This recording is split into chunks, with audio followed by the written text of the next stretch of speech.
like I was saying, I'm home in Massachusetts for a bit with my family, so we've just been hanging out, and it's been a pretty chill day. So I'm excited to chat. Oh, I was supposed to be there this weekend.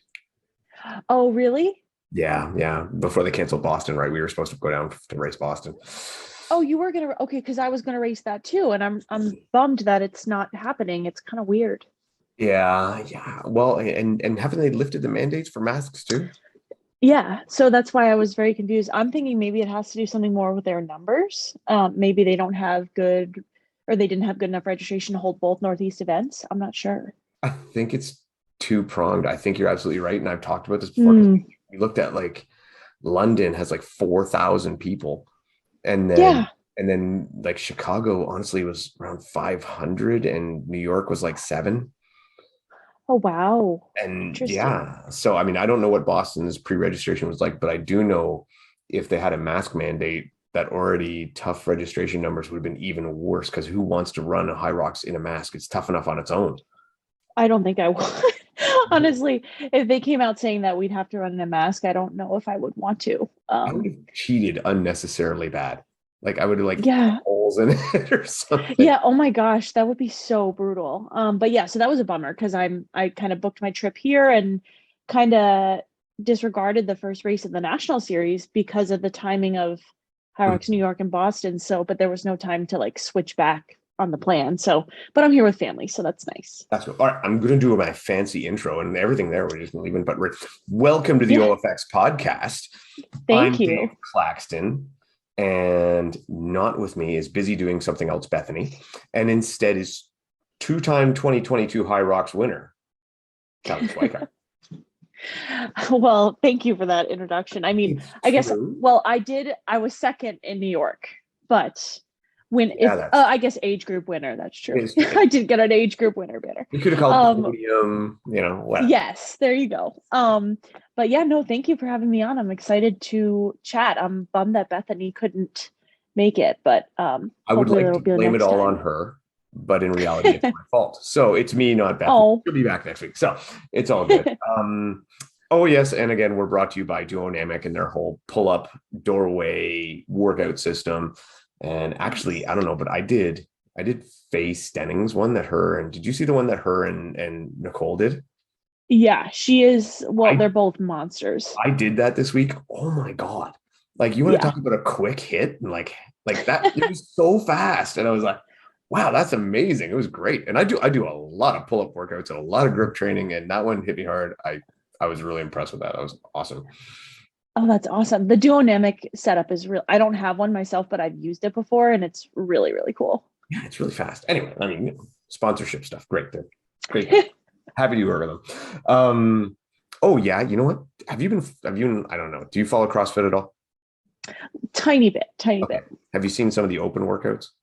I have. Some of them look so bad. So just today they released it. I won't go through the whole thing, but it has pull-ups and then it has chest to bar pull-ups. Now, in my Whoa. experience, those look pretty much to be the same thing in CrossFit. Oh, really? Well, when you see the kipping pull-ups, they're up so high and they just That's outstretch their true. neck so much. It almost looks the same. I follow and watch and I'm into it, but they look pretty close to me. Oh, interesting. That's yes. Some of the I saw there were 100 deadlifts in one of the workouts and Oh yeah. some crazy stuff like that. I CrossFit kind of intimidates me. I don't know. I feel like Hyrox is the closest to CrossFit I'm gonna get. I But like I like CrossFit and I enjoy watching. I like those fast, hard hitting workouts, but I don't mm, like Olympic barbell movements. yep. They Yeah. scare the piss out of me. I'm like, Same. like the especially the snatches, like the barbell snatch. Oh Yep. Lord, it's terrifying. I've always struggled with that. And from an injury prevention standpoint, there's so many other things you can do if you're not training specifically to be good at those. So I typically don't do a lot of that Olympic lifting barbell work, if any at all. Yeah, I use it like for deadlifts, and that's about it. And Yeah, even deadlifts are good. But snatches, like you mentioned, cleans, like those are all pretty tough.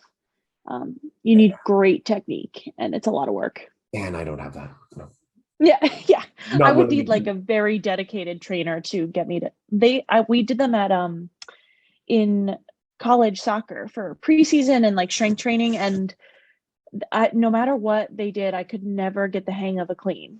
And it was always so sad to watch. I just felt so pathetic. So I've kind of given up on And those. you're a tall girl, and generally stuff like cleans and like into a squat clean is not as easy a movement as if you're a shorter person. True. Like anything to do with the barbell, I feel like a squat, for example, even if you just watch the pattern of movement in like wall balls for Hyrox and you watch someone like me do it and then like Lauren Weeks do it, it is so drastically different if you just watch like the segments of our bodies move. And that's just because of how anatomically like we're built. Like I am all femurs. So like my calves are like my second, like bottom of my legs aren't long, but my femurs are, and then it Oh. makes it so that getting parallel is awkward and I'm folding forward a lot, but it's not a lack of mobility per se. It's more just like kind of how it works for me. So that's a good point. We're going to dive deep into wall balls a little bit later. So Oh boy. Okay. don't worry, I'm actually on your side. Okay. All right. Yeah, because I heard a little bit about this live feed controversy Yeah. from the race. And you wouldn't have seen it, but we're going to go through some other stuff. We'll talk about that. We'll go through some other stuff because cool. And I will say, I'm not going to go, we're not going to go deep into your history of athletics and stuff. Cause honestly, if you want to hear a great interview, she did one with Running Public, they went through. Oh, thank you. Awesome. And those guys are really good at that. I'm not good at that. That's not my thing. I will say one thing though. No, I have to agree. And I think you would agree with me that goaltenders are generally the best people and most amazing athletes. Oh my gosh, that's so sweet. I mean, I think it takes a certain kind of person to play that position, so maybe there's a correlation there. But that's so nice of you to say. It definitely like shaped me as a person, and I have so much love for the sport of soccer and that position. It's just something that's really unique, and I have a lot of respect for anyone who gives it a shot and does it. Did you play soccer or did you play goalie? Oh, nice. Okay, that's awesome. Yeah, it's different. It's a lot of work. They say that we're weird, by the way. They also they do, but we're not. No, they're weird. It's all them. All them. Actually, what I do find about goalies is generally it takes a very much a mental aptitude to analyze the game very much differently from everybody else. And I think that they often become well versed in the technicalities of sports they're in, because it is such a thinking position. So that, I would agree. I think being a goalkeeper, I'm thinking about it now, and I did become a soccer coach and coached youth soccer, and I think because of the fact that I was a goalkeeper and watched every single game from the very back, you see everything. I was able to translate what I had learned and observed to coaching all the positions, because you have to know what all the other positions need to do as a goalkeeper. Yeah. So you're very true. You need to be analytical and observant and really know the game like the back of your hand. So do you still watch? Oh, I do whenever I can. Not like, so where I live in Colorado, we actually don't have like cable TV. So, but whenever we can stream it, or if I can catch a game later on YouTube, I love watching it. So for me, when I go and I'll go to a game, most people like to watch hockey, football, soccer. They sit at like center, right? That's the idea, to sit at center. I like to sit behind the goalie because that's where I'm used to seeing the game from. Oh, totally. Yeah, it's a really cool, no one sees it like the goalie does. And a lot of people don't really think about that, but that's why I just was taught from a young age to never shut up when I was in goal, because you're the only one who can see everything. So you're supposed to be directing everyone else out there. And obviously there's a good and a bad way to communicate, and you have to learn like proper etiquette there, but you're supposed to be talking constantly, and you're the only one who can see everything. So it's really cool that way.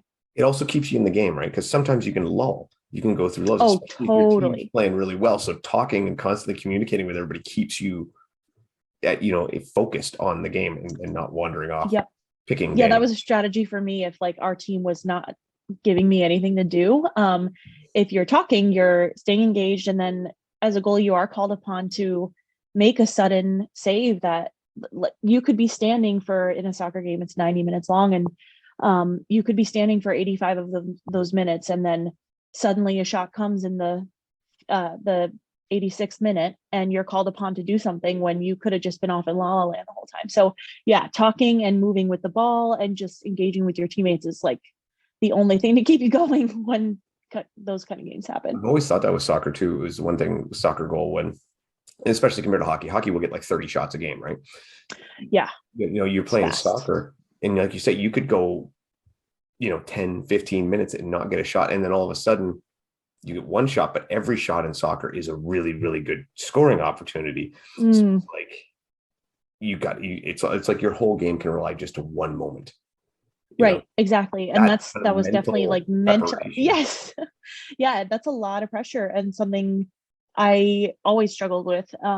But yeah, it's very unique in that way, in that you can be completely inactive. And I remember there were games in soccer where it was not a great matchup and my team was just literally keeping everything on the opponent's end of the field, and the only time I touched the ball was to set it up for a goal kick. So and I've been on the other side too, where you're just like constantly hammered, so you never know what you're going to get, and it's very interesting that way. So speaking strategy and technique, let's go, or strategy preparation, let's go back to Chicago. Okay. Bracken. Doubles, get ready, walk us through how that race went for you guys, and even how you and Bracken kind of came together as partners. Yeah. Okay. It wouldn't be a quick, like a matchup I'd pluck out of the air. Right. No. And Kirk kind of hinted at this too when we were chatting about it, that he was like, have you guys been friends for a long time, or like what's the situation here? So Morgan Schulz is one of my closest friends and obviously competes in Hyrox, and Nick Riker is another one of our close friends, another really amazing athlete. And Morgan and Nick were going to try and go for the doubles record in Chicago. And this was before Morgan wasn't quite progressing on the timeline with her injury recovery that she had hoped. So that was their original plan, was to go at it. And I was like, it would be really fun to go at this record against them with someone. Because we were all chatting in a group chat, and I was like, oh, this would be really cool. So I thought about people who I at least knew somewhat. Like I didn't want to ask like a complete stranger. And Bracken and I have just chatted, back and forth on social media. I knew him from the podcast and just from different races. But I also thought about someone who it wouldn't be asking a ton of them to commit to it in terms of travel, because he lives relatively close to that area. And I was like, oh, this could be a really good opportunity. He might already want to go. It's not like asking someone from Florida to fly out there with me. And then obviously I was looking for someone who was a great athlete. So he just popped into my head. I think also because we, like Morgan and Nick, know Bracken as well. And it kind of just seemed like a good match and something that would be fun, because I think Bracken would enjoy competing against them almost as much as I would, if not more. So it would be fun for everyone involved. And when I reached out to him about it, he was like, let's do it. And he was super into it. And I figured he'd be a really good fit because he's also very analytical and he'd take it seriously. And it was funny because after we had like agreed to partner up for it, it was back in probably October-ish, maybe early November. And so I just gave it a little time. I didn't want to be like badgering him about it. And then after a while I was like, so maybe we should just hop on a call for strategy. And he was like, you know what? I was thinking about that the other day. I have some ideas already. So we got on a call and it was like an hour-long like analysis of how we wanted to tackle this. And I was like, okay, this is what I was expecting. This is great. So I'm very happy that I asked him to, because he's a really great guy and a lot of fun. And yeah, I mean, he's been an awesome partner, and we're really stoked to try and go at it in Vegas too. And you guys even got together and did practice ahead of time. Like, and you don't live in the same area. You're not neighbors. No. So the original thought was, I welcomed him to come out and visit in Colorado just because I know he had lived there for a while. Usually Colorado is like a fun destination for people. So I figured if he and his wife and maybe his family could make a trip out of it, that'd be great if we could get some practice in. Because what I found when trying the doubles race with Morgan, that was kind of on a whim. We didn't really plan for that. And we realized how important transitions were. And that's something that is hard to train by yourself. That's where you need the other person there to practice.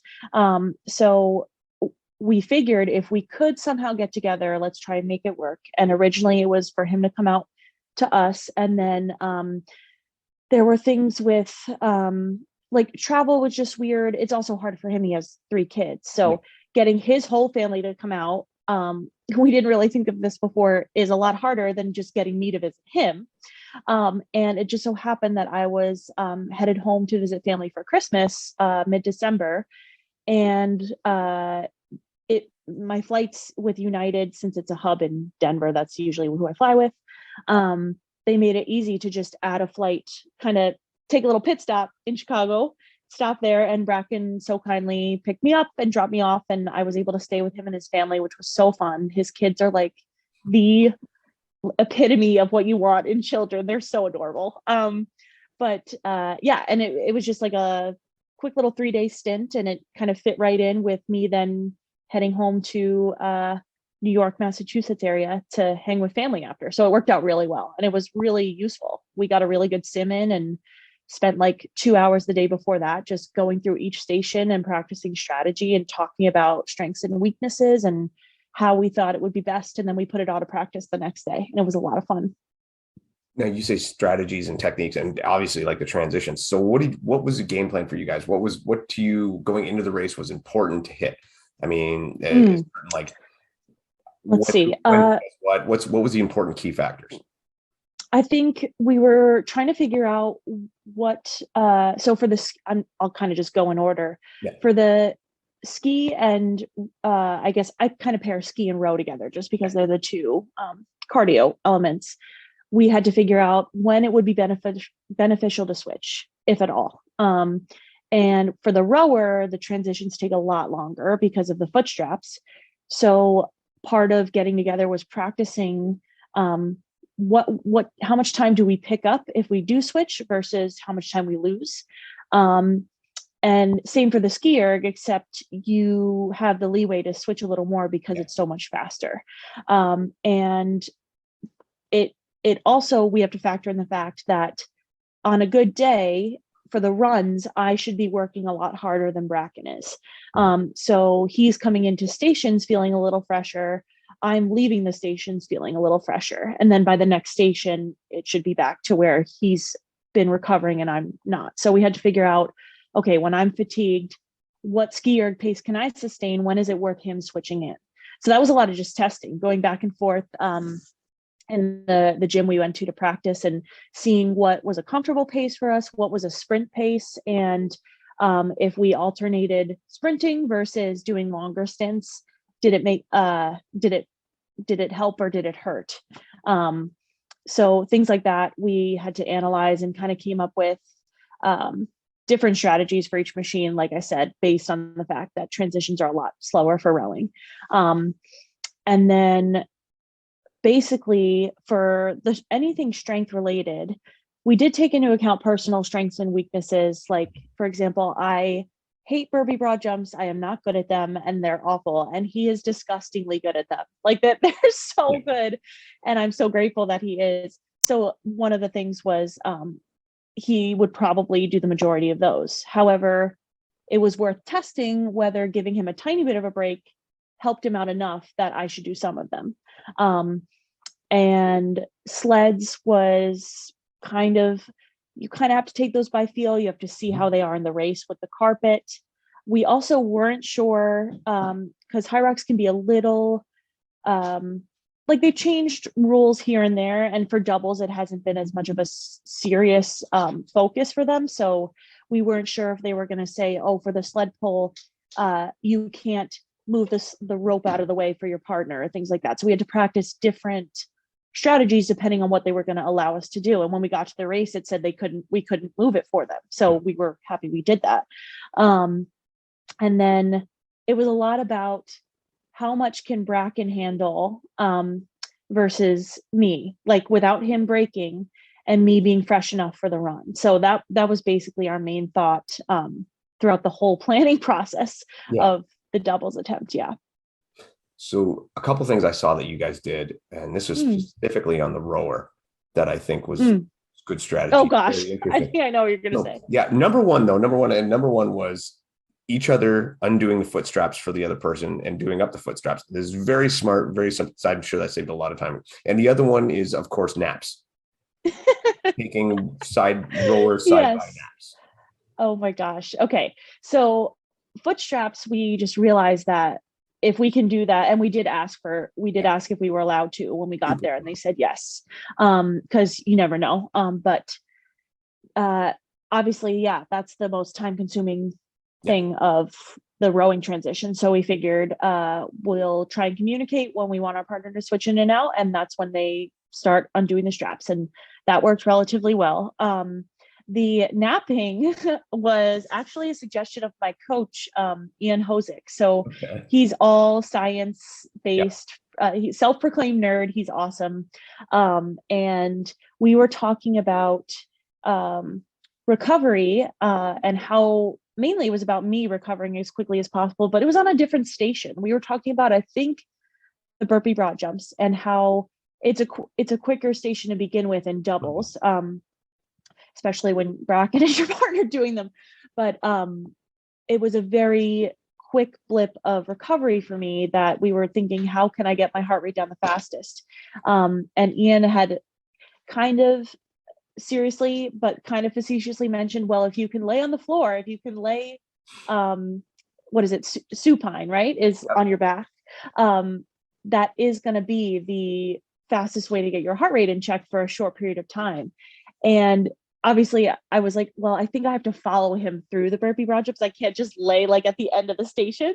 But then Bracken, I told him, I kind of was just like, oh, listen to this funny thing Ian said. Mhm. And then we didn't really say much about it. And then during the race, I look behind me on the rower and Bracken's on his back. And I was like, oh gosh, like was this his plan? Is he in pain?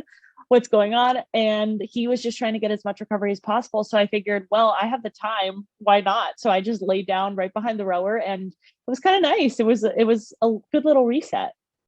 At that time, wasn't it Nick and I can't remember his partner, weren't they beside you? And Alicia. I could just see the thoughts in their head going like, what are you doing? I know. And Rich Ryan was doing the live Yeah. coverage, and Hannah Carta for Obstacle Racing Media. And I think Rich was like, well, it looks like Bracken is taking it up. And now Callie's on the ground. It looked ridiculous, but I mean, I think I know Bracken was I will probably get into like how Hmm. it felt and all, but he was hurting Yeah. for a bunch of reasons. So he said that he was trying to take every little bit he could get. And for me, it was kind of just a bonus. I was fortunately feeling pretty good. But that probably made it look like we were dying pretty hard. Did it So work? I I feel like it gave me a little something. Like it definitely was worth doing again. I think I will do it again. Even if I am feeling good, because the Bracken mentioned this too. The floor is cold, Mhm. and the event is indoors. It gets really hot, and I am I'm a big sweater. I do not do well in heat, so even that alone is like a nice little break. And then yeah, I think it does do something to like settle your breathing. You get to reset, as long as you're paying attention to when your partner should be done, so you don't just like stay there and you're delaying everything. But I would give it a shot again for sure. And as a bonus, you can like trip people as they go by. You can accidentally trip your competitors. I think it's a great Yeah, thing. exactly. But it just shows Ian Hosick knows his shit, right? I mean, Oh my gosh, yeah, there are so many things that he'll bring to my attention in like my training log. If I have a question, he'll bring up random stuff, that at first I'm like, oh, he's kidding, or like, or that's random, and then there's so much science behind it, and it's really truly helpful. So he was so proud of us. He was so happy that we actually got down and laid on the ground. He was like, I am so happy. So it was fun. so after doing that, and you said it, how did you feel at the end of it? You said Bracken was really kind of struggling, and it's no secret Bracken has not been 100%, say, the past. Right. So how did you Right. feel at the end of it? And kudos to him for the effort that he did put in it and what he threw down. Oh Considering, my gosh. So he came up to me after and was like, I cracked at the run after the ski erg. I was I was a little dying, early, and but that's all right. A little early. Yeah. It was very disconcerting that he said that. And I was like, are you serious? Was it really that bad? And he put on such a brave face. If I were in that position, I would have been really panicking. That's a really hard place to be, where your partner's looking like they're doing great and you're feeling awful. And he had said that by the end, he was just like, don't ruin this for Cali. Don't let Cali drop you, like the whole time. And I felt really bad, but I was like, wow, that was impressive then if you felt that terrible. Because he had just been recovering from COVID about 2 weeks prior and had just gotten back into like one hard effort before the race in the week leading up to it. And he really didn't know how it was going to go. He said he felt good, but then he started and he was like, it felt like my head was going to explode and like breathing was not good. So what he did do was, like, I'm looking back on it now, and yeah, I knew he was working hard in the race, but considering how poorly he felt, thinking back on all that he did, I'm like, wow, that was pretty impressive. Fortunately for me, I felt like I had a really good day. We stuck to our plan for the most part. So the stations did allow me to recover, and Bracken put in harder efforts on those. And what showed, his fatigue showed on the runs mainly, because I was definitely pulling him on the runs a little more than I had expected. And it was almost like I was ready to push a little faster, but I knew that he wasn't going to match that. You could just tell from just the rhythm of the race, and he was kind of tucking in behind me. And we were going at pretty much goal pace, but had I been called upon to run faster, say he was feeling really good, I could have. So that was encouraging for sure. And I was happy to feel that way, because obviously I would not want it the other way around, where I'm like dying and panicking because I'm just not being able to keep up. So I had a blast, and I think Bracken really enjoyed it too. He was just kind of bummed that he did not feel great, but it was all the more reason to be like, well, we can go for this in Vegas and hopefully really put in a good stint of training. And now we know other things to work on besides the fact that Bracken should hopefully be healthy. And it would be a good reason to try and chop off a bunch of time. You know what though? Isn't that the thing with all team stuff, right? It's so much more fun to do a team thing. It always is. Yeah. But yet it's also got that stress level of, oh, I'm holding everybody back, and totally. That's why I think I really enjoyed stepping into OCR from soccer and basketball in high school, but soccer through college, because it was all on me. It was just me. And if I had a bad race, it was disappointing me. However, when you find a partner who's like as fun and into it and encouraging as Bracken, you definitely, it adds a whole nother element of excitement to it, because you've both worked hard for this. We knew we put in the work, and I also felt comfortable enough knowing he was never gonna like berate me if I did poorly. That was always my thing in soccer was, if I make a mistake, are my teammates gonna get mad, because sometimes you play on teams with like terrible cliques and everyone's so cutthroat. My high school team was not like that. Fortunately, we were like just all really close, which was nice. But travel soccer, I was always a wreck, because I didn't know a lot of the girls as well, and I knew they were going to be like catty if I did something wrong. Versus this, where it really is for fun, like what we're trying to do, even though we're taking it seriously. And I just like having a partner that makes you feel comfortable is really important, and then it's a blast. So how much respect did you get for how fast that record is?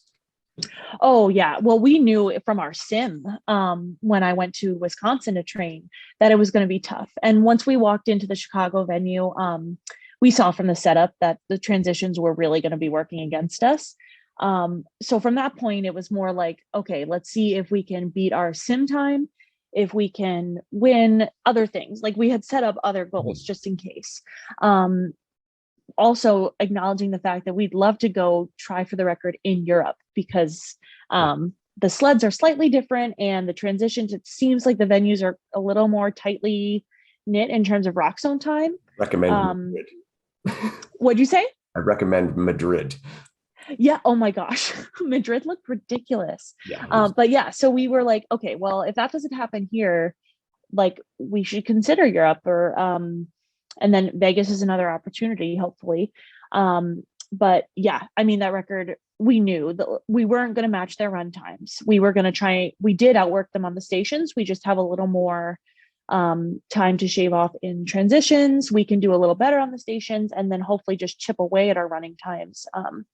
And that should be enough. We've done quite a lot of math, and I think we have the potential on a perfect day with a venue that supports the attempt. And with you saying Bracken not having his best day, you having more in the tank to run faster, that all puts towards being able to shave off time. And yeah, it's definitely possible. Now, if we go to New York, where Dylan and Tara Jackson there, and came very close, 19 seconds, I believe they were off. Yeah. Yep. But now, I've said this, and I'm curious how you feel. Do you think that their strategy, and I've talked to Tara about this and Dylan, do you think that their strategy has maybe poked a bit of a hole in Hyrox's setup for doubles? I do think so. Yes. I mean, they're following the rules. Like there's I don't see any issue there. In terms of their strategy from my understanding, it's mainly Dylan doing almost everything and then Tara coming along for the run. Yes. And Tara openly admits that. She's like, I don't like it. He doesn't like it, but it's the fastest way for them to do it. Yeah. And if you find like their partner dynamic, it works for them that way. I think for us, me and Bracken being us, if we were to try it that way, I think it would be a little too much demand on Bracken, but also not utilizing some of my strengths that are Bracken and I are closer in some regards than I think Tara and Dylan are. The fact that Tara can run with Dylan at those paces, that's really impressive, and I would maybe try that, but I don't think Bracken is up for that kind of a attempt. Just the way they did it just depends on the person and your strengths, I guess. But yeah, no, I think it would be really cool if Hyrox put in some sort of workload requirement, whether it's the woman has to like do part of each station, like no matter what it is, or do you split it 50-50? That's a really easy way to do it. That makes it slower, but it could be that pick 4 stations for the guy and pick 4 stations for the girl and then go. That could be a way to just simplify it. And yeah, the record won't be as fast, but it would be a little quote unquote fairer, I guess. I think so. Because I mean, I think of a situation where you get something that's just for argument's sake, because if we speaking with more OCR people, because that's who we know and stuff, you take someone like a Hunter or a Kent and then have them run with, say, a Renee Mativier. Yeah. Okay, Renee, just keep up to us on the run.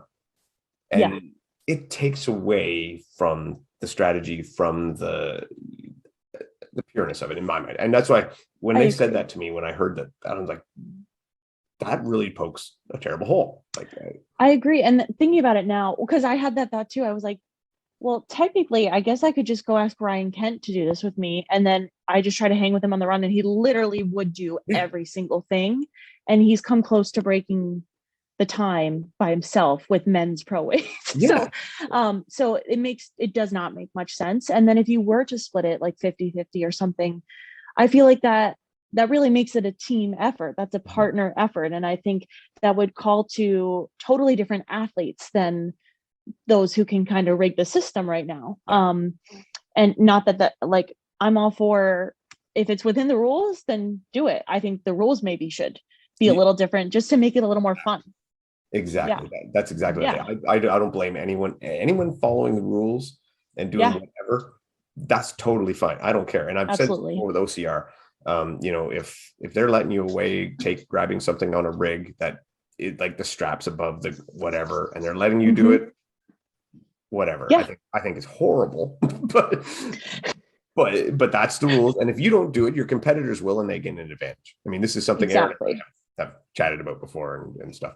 So now again, so I thought that was great. And you were there, right? You got to see the whole thing, and it was a really impressive. Dylan's like insane. He's just and then to go out and win the men's, and then I know Tara has a really stout PR in Hyrox. Like I know she's a force, and like I said, to just be able to run that kilometer workout like that. And just, I think she said she did a tiny bit of the sled push Mhm. and wall balls, I think. Yeah. Um, but even that, like, that's not anything to scoff at. Like, that's a hard effort. So it was cool to watch that. I think New York was definitely more conducive to something like that in terms of the transitions they had. It was a very tight rock zone. Yeah. Um, However, it is impressive given the fact that it was 4 laps to a kilometer and it was quite crowded. However, again, I just remember that doubles was like one of the first heats. Yes. By the time we got to the singles, I hit like 4 people. I collided with different because it was so crowded and you were constantly passing people. So maybe it wasn't quite like that for their doubles attempt, which again would mean New York was a little more suited to the attempt than other I venues. liked that smaller venue, and I don't mind the 4 laps because in my mind that means they could take that setup and bring it everywhere because Mm, if you can put it in a smaller facility and then it it's true. provides more consistency. The only thing I didn't like, and because I saw the map from the rock zone, was I still don't understand what's like ones here, twos here, threes here, fours here. Like they're just put them in bloody Yes. order because it did seem very Yeah. confusing. And I saw a lot of people get to the lunges and miss where the sandbags were and have to run Yep. back and get the sandbags and stuff like that. So I totally agree with you in that this venue has proven that it can be transferred to a lot of other venues. Um, the feel wasn't quite like the cool Hyrox feel that you've gotten in other venues because it felt so scrunched. Um, Spectator areas were quite tight, and coming in, they had like the podium set up Mhm. in like the hallway where you had to walk through everything. So it was really just like a mob of people. It was quite condensed there, but in terms of the actual execution of the setup, it worked. And yeah, like the 4 lap format is fine as long as you're paying attention to your laps, and they make it so that there's a better flow to the fast lane versus the slow lane and collisions. Um, but Just then to knock your them out of the way, point, Callie. I know, I Plow them felt so over. bad. There were times where because you're breathing so hard that it's hard to say on your right or left, and I'm really trying. And then sometimes I'm like just praying they see me coming around the corner. But yeah, it was a cool venue, and I think they did the most with what they had. So like, I was just happy they put it on for sure. So going into that one, going into that race, I had Hmm. pegged, having the list ahead of time, I had pegged you and Tara kind of fighting it out was where I had figured it would be. And then Tara came and Tara dropped out after the doubles, not wanting to Yes. do another one. And that honestly makes perfect sense to me. Yeah. So, whatever. So then obviously, so going into this, how was your confidence level? How are you feeling for that event? So I've learned over time to try not to focus on who else is coming because I psych myself out a lot. But I had heard just in conversations and people reaching out to me of some of the names who were going. And based on who I had heard was going to be there, I figured, and just based on my own training and how things were going, like I wanted to fight for the win. I was going in hoping to be in contention. Um, and I was just the most, besides the doubles with Bracken, it was like the most excited I've been to race just because training has gone super well up to this point, and I had done some simulations that indicated on a good day I could really have a good PR. So I was just happy to kind of put that to the test. And yeah, so I went in like confident and excited, and hopefully gunning for the win. And then there was a quite a dark horse who showed up. Oh my gosh, it was crazy. Alandra Greenlee. Yeah. So she Sorry, Dr. everyone Alandra Greenlee. doctor, yes, foot and ankle surgeon. She's quite impressive. She's very nice. We were chatting after the race. But she came in and I led the first lap and into the ski erg and thought I was leading the second lap, but I think the only time she could have passed me was I believe she came out of the ski erg first. But she was there at the sleds when I got there and I was like, where did this person come from? And everyone thought she had skipped something. But we looked at nothing showed up on her penalties, and E-Rock was talking to me about it and making sure everything was all good, and nothing indicated she had it, just she was going really fast. So then by the time we hit sled pull and she was still ahead and nothing was happening with her penalty showing up on the screen or anything, I was like, well, this person is like, either she skipped it and it's not registering or she's just really that good. And then you kind of just have to ignore it. And like, I kind of just pretended I was still running for the win because I ran my own race besides that. And I wasn't really running with anyone You else. never So I know kind of what's just going to happen pretended. in front of you. Yeah, exactly. So it was like, I tried to just disregard it and not let it get to me. Cause yeah, it's like frustrating when um, you come in and you think you have the shot at winning, and then someone shows up who, I mean, she got a 107 something. And going into New York, I was like, if I got sub 110, I'd be like ecstatic, over the moon, like best day ever. And so I was not touching her time anyway. There's nothing that I left on the table in terms of could I have beaten her. And like sub 110 would have been a huge PR. 112.30 was a pretty big PR even then. So there was nothing I could do about it. And then I tried to just not let it like dampen the fact that overall, I felt like I raced well. And it was fun seeing everyone else. And Hyrox is just like fun in the most painful way, no matter what, but it's still always like an experience. So does that put you close to the top 15 then? I was looking, and I think top 15 in the world is like 110.30 and under. And I don't think you can see past 15. In terms of Americans, I think it's somewhere in the top 10 to 15 Americans, I would assume, because there's quite a few Europeans on the top 15 list overall.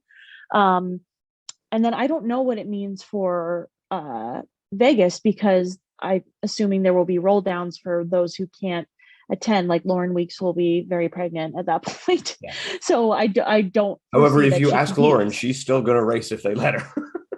Oh my gosh, she's amazing. She's incredible. She's such a cool person and just such a sweet person. And gosh, what an athlete. Oh my gosh. But yeah, so I don't know roll down wise where that puts me. And Boston was kind of the only other one I was eyeing to do individuals. So I don't know if that's going to change before then. But I mean, I already had my eye set on doubles with Bracken. So I'm not like freaking out about it really. You're right. 1027 is the marker right now for the women's. Okay. 110.27? 110.27, yes. Okay. Gotcha. Yeah. That's Camilla Massa. Is she the last one on there? Actually, now that I think about it, she may, because I don't know if they have put Alandra on there yet. Oh, yeah. Yeah, they have not, according to this list. Camilla Massa did get bumped down. So that means the marker is 109.28. Wow. Chris Roglowski. Okay. Yeah. So that's a really impressive time. That's Chris really Roglowski's on the ball. I mean, that's how stacked that competition is. Yeah, I know. And like, it's a little weird that European times, it's just hard to take them the same. I was going to get to this later, but let's do this part now. Sure. Do you think this is a fair system? So obviously I've not competed in a Hyrox in Europe. But based on the times they put out and based on everything I've heard and talking to people who have done both European and US races, the inconsistency or the discrepancy is a little frustrating. In a perfect world, I would love for it to be a completely standardized event in that the rock zone is the same every time. You're running around the same size track every time. And the sleds are the same material. The carpet is the same material. I don't know what makes the European sleds so fast. I heard there was something to do with the bottom of the skis they use. I don't know. I've heard everything from sliders to the height of the poles that you push with. Weights are stacked. The point is, they're not the same. Yeah. And unfortunately, like, I can't say that that's fair. Like, there's going to be an advantage somewhere. Like when something's different than another thing, it's going to change it somehow, you know? And to make it, if you're talking about a top 15, if it's not the same course, how can you, it's like someone saying, oh, my super time in slow was this, and your super time in Killington was this. So obviously I'm faster.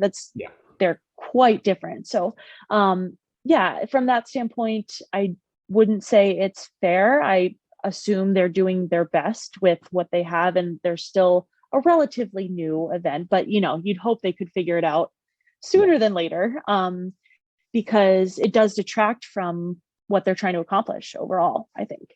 I agree. And I think until they can iron out making everything the same, which is a costly Yeah. to do, I would go, pardon me, I would go with a Northern Hemisphere qualification. Eastern Hemisphere qualification, Western Hemisphere qualification, and then you each send let's make it 16 instead of 15, and 8 come from each side, right? I love that idea. I think that's a great way to do it because for the most part in the US, the only discrepancy is the rock zones. And even then, like that's minor. We've kind of come to be used to that. And that's not something to do with fit. Like that's not something an athlete can train for versus not. Whereas the sled, if it's a lot easier somewhere else, that's quite different. But so my roommate Johnny Luna Lima, he has not done one of these, but he had a great idea for There's the no setup of downhill. them.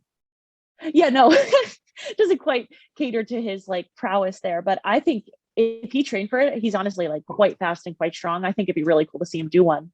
But he had an idea for the setup that was quite intriguing, and it was similar to I think how DecaFit lays theirs out now. But say you had like a track shape and literally kept the stations in order, like 1, 2, 3, 4, and then 5, 6, 7, 8 on the other side. If you enter from the 1 and exit from the 1, when you run your next lap, you have to enter at the 2. So you're covering the extra distance each time. And then when you come out a little farther, you still have to cover that again when you enter the next one. And it keeps the order the same every time. And it standardizes the distance and the transition. And I was like, how have they not thought of that? And in reality, this is something that DECA has done so much better than. Is that new? Is that the new light beer? Oh, I thought that was athletic beer light because I'm dying to try it. Oh no, here, sponsored. No, this is just some diet ginger ale because I love it. I'm dying. That thing is everywhere though. The athletic brewing light. Someone send me that. I know, right? Yeah, I want to try it for sure. Sorry, the deck has done really a lot better, right? Whereas their layout is much more consistent and much more logical. And there's things that Hyrox do a lot better than DECA, but that setup thing is something DECA has really nailed down. And they're, other than the flooring, where sometimes it's AstroTurf or whatever the case may be, other than that, they've really nailed down the consistency on the setup. Yeah, and that's a huge. I think that's like the next step in Hyrox, like being a better event. Because personally, I know some people have tossed around the idea of like change the stations or change the order, and like I don't think that's necessary. I find it just as thrilling every time to go do this thing. I could be different than others, of course, but to me, knowing that it is going to be the same every time, you can directly compare. Shooting for that PR is really exciting, and then when you're trying to go for this world qualification, to know when Johnny asked me actually how my time stacked up, I was like, I'm not sure. And then let me check. And I sent it back to him. And he was like, they're including the Europeans in this time. Aren't the sleds like completely different? And I was like, yeah, it's kind of like not, it's unfortunate, but yeah, it's kind of like just what you have to deal with, I guess. I'm like petitioning Hyrox to have this town council meeting where they bring in some high level athletes, some experts, because Matt B. Davis called me an expert, so I'm going to go with it. And things like that, people that are in the community to help them iron out some kinks, because there's other things to iron out, small things that can make it a lot better. But I want to go back to your race. Yeah. So you had a good race. You were going well. I assume you felt really well. You put in a good time. Was that a PR? It was I keep having to explain this, but it was technically like officially almost a 3-minute PR. But Chicago 2021, had I not run an extra lap, I would have run in the 1:14s, which makes it a 2 to 2.5 minute PR. But in terms of official timing, 3 minutes, I guess. So I was quite happy with that. That's good, because a 2.5 minute PR, that just sucks. Yeah, that's nothing to write home about. That's awesome. That's really great. Now, thank you. Get to the wall balls as promised. We finally get to the wall balls. All right. Yeah. Okay. I want to hear your. Okay. So I watched live. It was very exciting. It was great. And what I'm going to do is the first thing I'm going to do is you took a bit of flack. Okay, that's what I've heard, and this was just made news to me. Rich Ryan was telling me yesterday, actually. Yeah. Okay. And it was on comments on the thing, nothing terrible, but just saying your wall balls were not good. And I'm going to say, first thing I'm going to do is actually, I'm going to defend you. Oh, all right. Awesome. If the judge is saying it's good, then it's good. And you don't do anything in a race more than the judge is required, because the same thing as we talked about on obstacles, if you grab the rig, if they're allowing it and your competitions are getting away with it, you do the bare minimum requirement of work so that you can get it done the fastest. Right. So I go with that. Now, that said, and I'll be perfectly honest, should some of your wall balls been no reps? In my mind, yeah. But before you go on, was it talking about because Rich was saying it was mostly people saying the ball and the target. Yeah. There was some that were missing the target. The depth is the depth. What I noticed for your depth, and because some people criticize the depth too, and I'm like, one, it's a bit of an awkward angle with the camera, so you can't really tell that as much. Because yours were very close, which in my mind says that's kind of the judge's call, and they're close, and that goes back to that you don't do more than you need to do. So if the judge is allowing you to go to that level, then that's the level you go to. What I'm going to go off about is there was like a girl, either the one beside you or two over, who was going nowhere near deep enough. I did see that. Yeah. And then there was another girl on the other side doing jump shots. Yep. I saw that too. And is that allowed? Is jumping not allowed, or? No, she wasn't spotting at all. Oh, okay. Like it was like and then what I found out later on was that a lot of the volunteers were brought in from a university and this was like contributed to their hours and stuff. Anyway, I'll just say straight out, the judging was shit. Yeah. I mean, so I was talking with Rich about this, and the wall balls have been the station that consistently there is something that happens. And it's in my own personal race, it's the most stressful because you're trying to hear the judges count your reps. Yeah. I've had judges come over to me mid station and be like, how many are you on? This was in Austin. I had no judge with me. And she came up to me and was like, how many are you on? I consider myself an honest person. So I was on like 12 at the time. So I told her 12, but I could have easily said like 33. And then what? So things like that, where you're, there's a lot going on and you're so dead that it's so stressful. So I agree with your point about judging. Like I'm trying to do what the judge is telling me to do, because in Hyrox, that's how you go about the race. The camera angle thing when it comes to depth is so true, only because I've filmed myself doing them to try and see if I'm getting depth. And if I change the camera angle, it completely changes what it looks like. So that could be influencing that there. I have been trying to work on depth. I think for the most part, that didn't seem to be something that the judges were paying attention to in terms of like, it wasn't glaringly bad. Rich did say that people were talking about my ball, like skimming the target or not quite getting there. And I've had different races where one judge will say you have to hit the painted logo. And then one judge will be saying you literally just have to tap the target. So if the ball somewhat touches that target, I've been led to believe that that's good. And that's what I've been going on for every race. So I was of the mindset, like, okay, what's the minimum amount of work I have to do? Like, I'm not a cheater, but like, what is the most efficient way here? And if the ball is grazing the end of that target, then if that's going to count, that's going to count. And so that's kind of what I went for. Just trying to get it up there and make sure it taps it at least. And then there were some where I can definitely see it looking like it didn't hit at all, because it did that like floater thing where you don't throw it far enough in front of you and it like kind of comes down straight, but it's sliding on it. So it's really like, a live feed is really tricky, and I understand people calling it out for sure.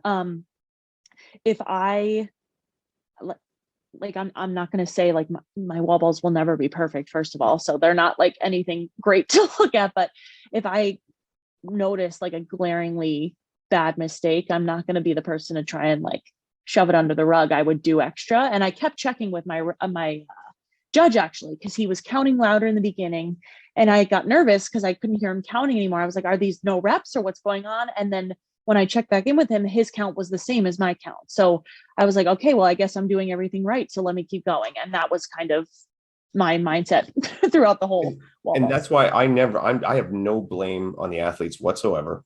Even the girl doing jump shots in the back, because he was counting them, so that's fine. Yeah, if they were counting him, then because also you can't see yourself. So for something like depth, I know for my first few races, I felt like I was going more than enough down and I would be getting no rep for not getting deep enough. And then on the film, I'm like, oh shoot, I need to get way deeper.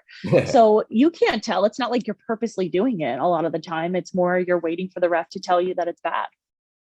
Now, so like I said, I think what you did was fine, and I think most of your reps were good. They may have been the odd bad one, Thank but you. again, that's on camera and that's judges. So anyone giving Cali a tough time, go screw yourself. So, thank you. Yeah, and obviously, again, they probably weren't perfect, and no, if I had been no rep, I probably wouldn't have argued anyway. exactly. So you weren't no reps, so they were good reps. But I Right. do think Hyrox needs to address that situation, because the whole wall ball judging thing is, I mean, this was egregious compared to most times, but there is still controversy every time because it is that judged movement and it is that thing. Yep.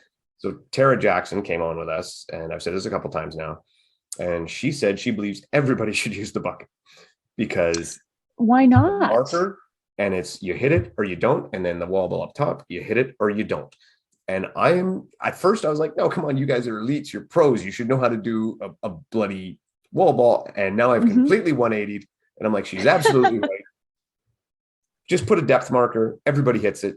High marker, everybody hits it. If you can have one for the height, you can have one for the low. Honestly, like listening to that, I don't think there's anything wrong with that idea. And if we're thinking, oh, the bucket looks lame, like get a little foam rogue box or something. Like people use that for box squats, for depth jumps, all that stuff. So you're still going deep. It is a marker, and it makes it so much less subjective to the judges. And you can clearly tell whether someone taps it with their butt or not, so I think that's honestly a great idea, and I would personally like that because it takes the pressure off trying to hear what the judge is saying, trying to feel it out for yourself. And then also wall balls are like quite disorienting because your head is like kind of up the whole time and you're like trying to look around, but you've got this ball in front of your face. So there's so many moving parts that why not take that out of it and put it under everyone so that there is no question. Yeah. And like I said, I'm going to continue to petition this. I'm going to bug Mintra all the time. Yeah. Oh my gosh. I think it's a great idea. And if you have to go with buckets, I mean, that's a really cheap implementation and they're already part of the race. So it's not like people are going to be like, what is this new thing? Like I've had the bucket given to me before in my earlier races. So it's easy.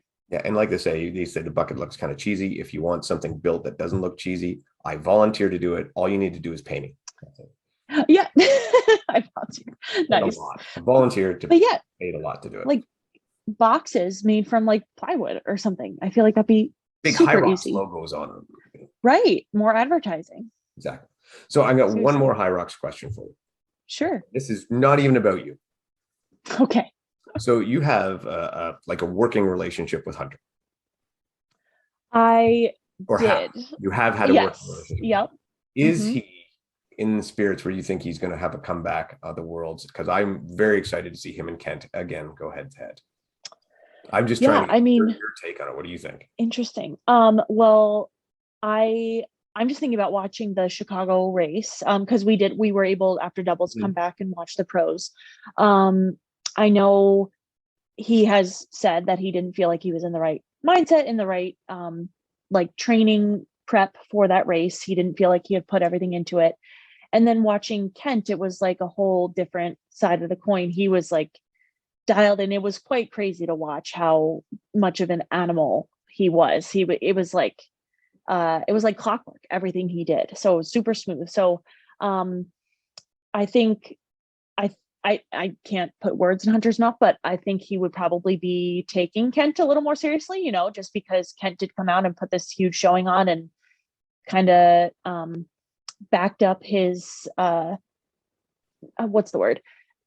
Kent has always shown potential in Hyrox and has already done really well, but he really backed up what people thought he was capable of with this performance.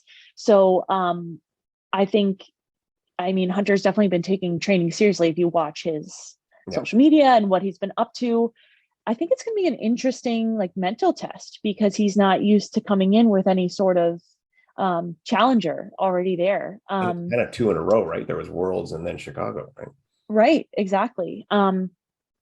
So, but if there's one thing that I know about Hunter, it's that he thrives on that competition, that animosity, that somewhat of an underdog mentality, where like if something gets him fired up, or if he feels like he's being shown up, that's only fuel to his fire. So if anything, that was the kick in the butt he needed to do even better. So I'm really curious to see how it turns out, because I know Ryan Kent has been continuing to work really hard and is in super solid shape. But I think Hunter will come out probably way more fired up, and he doesn't like losing. So awesome. All yeah. right.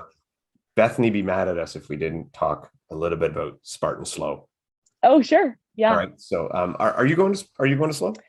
I am not. I kind of wish I was now, but with Hyrox Boston was supposed to be the week after it, I was going to do the 2 Hyroxes. So I kind of like didn't plan for it. The other thing, actually, it would just slight sidetrack. You're not in Colorado, where like on the same day, on the 19th, is going to be the ultimate Colorado DECA. I know. Yeah. So DECA has been kind of on my radar, but with the specific prep I've been doing for Hyrox and the fact that Boston was supposed to be that same day, I was going to stick to Hyrox. And now I have like my trip booked with my family on here, and kind of just enjoying that time since I have it. So I'm not really in a rush to like add another race to the schedule when I'm hoping to be doing a lot more coming up. So all right. So Slow. I want to get your thoughts on the women's field and how you think that's going to roll. Because I think the women's field is super interesting. Yeah. So many things going on, so many variables. Lindsay is actually going to be there for this one. Nicole will Yep. not. Right. You have some strong Canadians coming down with Emma and Ariel. So I'm just curious how you think that women's field stacks up, and maybe just give me your top 3.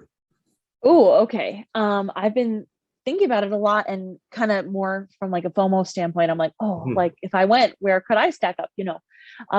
But yeah, I think Slow, now they've come out with the map.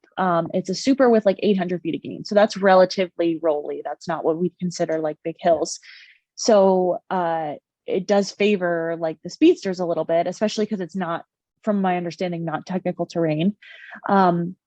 So I think Emma Cook-Clark, her foot speed is huge, and she showed that she can handle the obstacles in Tahoe. So she might not be the most efficient at them, but she's not bad at them by any means. So if she can race a clean race and then just use her speed, I see her being really hard to beat. I mean, Lindsay's obviously always a contender, and she had like the best year ever last year. So I don't think she'll struggle. Yeah, she's Lindsay. So you have to keep her in mind. And then you mentioned Ariel, and who's also crazy fast and very strong in the upper body. She's like, she kind of just muscles her way through the obstacles really well. Then unfortunately Annie with her elbow, that's a whole freak accident. That's unfortunate. But then Alex Walker, like she showed her strengths in Jackson. Ida, like that's a really good battle, and Ida's kind of shaking it up. I think that's going to be exciting because she's like the most obstacle proficient. It's crazy. And I don't think people acknowledge her speed, but she's fast. Like she's very fast. And then Miranda Kilpinski was she hadn't decided on her like what she was going to do yet, but if she goes, like she was right there with Ida and Savage, and she was right up there with Chris. And there's so many, like you have Ashley Heller, you have Faye Morgan, all these people battling for the top 5 to 10, and it's going to be really Casey Monroe. Yep. And yeah, I think it's going to be an inch. Oh, Ashley O'Hara. All these names are coming to mind now. Who else? I mean, there's always someone who shows up too that you just never know. So yeah, it's going to be very interesting. If I had to pick a top 3, I'd probably go. I have to think of order. I think I have the three that I'm thinking of. Um, I think it might be something like it's hard to bet against Lindsay. So maybe go with Lindsay 1, Emma Cook Clark 2, and maybe Ida 3. But I really I'm so bad at predictions, and I'm never like a better or anything. But I'm just thinking of people who have, like, Ida's already put her stamp on the season.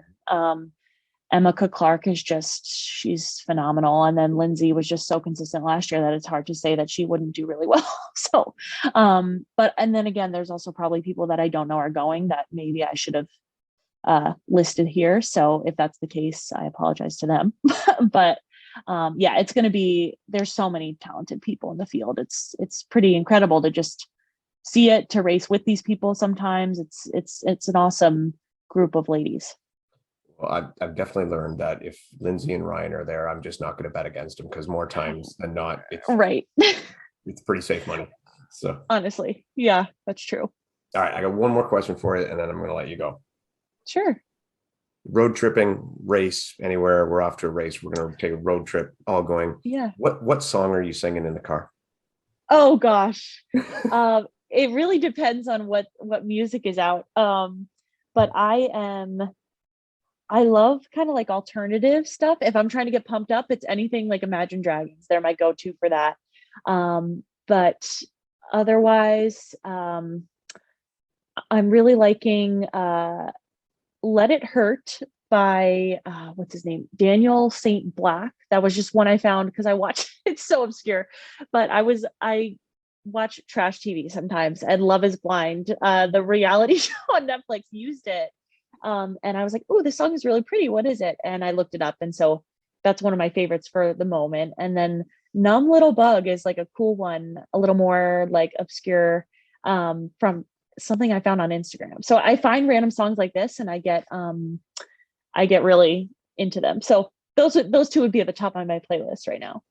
Awesome. So, and yeah, if you're ever surfing Instagram, check Cali out, because wonderful singing voice in the car. Oh, thanks. Thank you. Yeah, that's just a fun thing that I've always loved to do. And I think I shared it once, and then a lot of people were like, you should just share these more. So I've been trying to. So I did it once too, and everybody told me not to share anymore.